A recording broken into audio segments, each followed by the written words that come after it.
Hey, what up, everybody? This is Stevie Breach coming to you. A lot of discussion about Seth Rollins and that Money in the Bank briefcase coming down to Night of Champions. I know that every time there's a pay-per-view, every time there has to be a video about somebody cashing in the Money in the Bank briefcase at that show, seeing how it's on pay-per-view and it's a big deal. Seth Rollins had a match against Roman Reigns on Monday, and a lot of people are really scratching their head to say, why did Roman Reigns beat Seth Rollins clean in the middle of the ring? I know that he needed revenge for his beatdown on Monday Night Raw the week before, but was this the right time, to give this guy a big win right before a pay-per-view match? I know that so many times when guys have matches, there will be like a payback feature where I beat you here, so I'll beat you here, and then it's sort of like we just traded wins back and forth, and it wasn't like anything happened.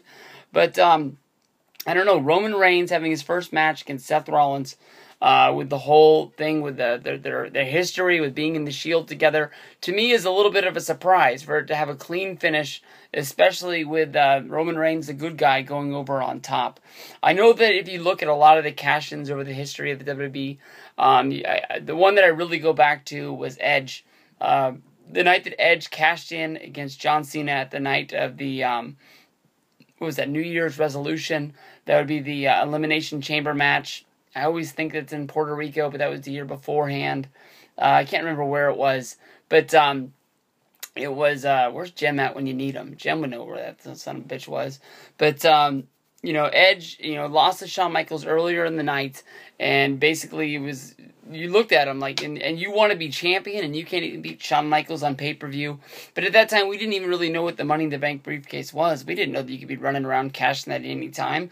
We thought that basically it was going to have to be said, I'm going to take you on this night, and basically the match is going to be set in advance. For a year, they told us that it was going to be the main event of WrestleMania. So, we didn't really know what this was at all. And then when it first happened, I think everybody was shocked. That's always going to be the biggest Money in the Bank cash-in of all time. Just to the factor of everybody that was watching didn't even know what they were watching. And basically, the people who didn't order that show felt like they missed something huge along the way. If you look back at Daniel Bryan's Money in the Bank run, for so long he kept on saying he was going to cash in at WrestleMania. He wanted to make sure that he was, on the show. He wanted to make sure that he was the main event, and he lost pay-per-view after pay-per-view, match after match, and it was almost the fact of why does he even have the briefcase? It's just that fact of, booking, with the booking committee and the writing staff and everybody just feels that if you have a title or you have the Money in the Bank briefcase, you don't have to win matches, because that's what's going to get you over. It's just the fact that you have the Money in the Bank sitting there by your side. I could easily see, basically John Cena winning the match at Night of Champions. He's holding up the championship. He finally defeated his big rival in Brock Lesnar, and then here comes Seth Rollins. He's already been German suplexed on his head 20 times. Cena's dazed and confused, but he's won. Seth Rollins comes down. He tries to cash in. Maybe it's not as easy as he thought it was, and down comes the troops. You got Corporate Kane running down in there. You got Triple H coming down trying to help out. Triple H, I think, is a lot invested in Seth Rollins becoming champion. It would be a big-time proving ground for his NXT. Just basically being able to train up a champion, even if they had to, basically cash in their Money in the Bank briefcase and cheat in order to get it.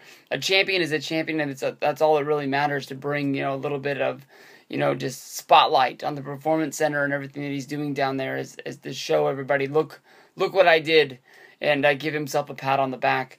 I'd be looking for a cash-in. I think there's a lot of people that are 50-50 on, maybe not even 50-50. I think I am very much in the minority, thinking that Cena is going to win at Night of Champions. But definitely, if he does win, we know that the Authority's going to want the championship back, and we know that they're going to be coming for it as fast as they can.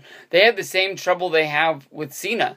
If Brock wins, who does Brock face after this? That's going to be a big match. If Cena wins, who does he face? That's going to be a big match. There's been rumors of Brock Lesnar versus Big Show that I hope is bullshit.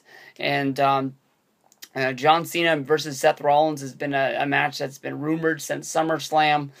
So we'll have to see where we go from here. I know that there's a commercial for WWE Malaysia or something like that, and the commercial says John Cena versus Seth Rollins for the WWE Championship. So maybe that's a little spoiler that, one of these guys is going to be walking out of there. But I don't know. I think there's so many people thinking Brock Lesnar is going to win, and there's so many things out there saying Brock Lesnar is going to main event WrestleMania.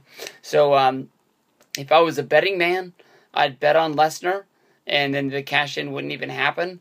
But if you're Cena, if you're a Cena fan, you gotta be behind your man. I gotta believe him. I've never seen him book this week before. Never have I ever seen them say that he doesn't have a chance to win. So we're gonna have to see what happens here. Night of Champions, it's gonna be a big one. Peace out.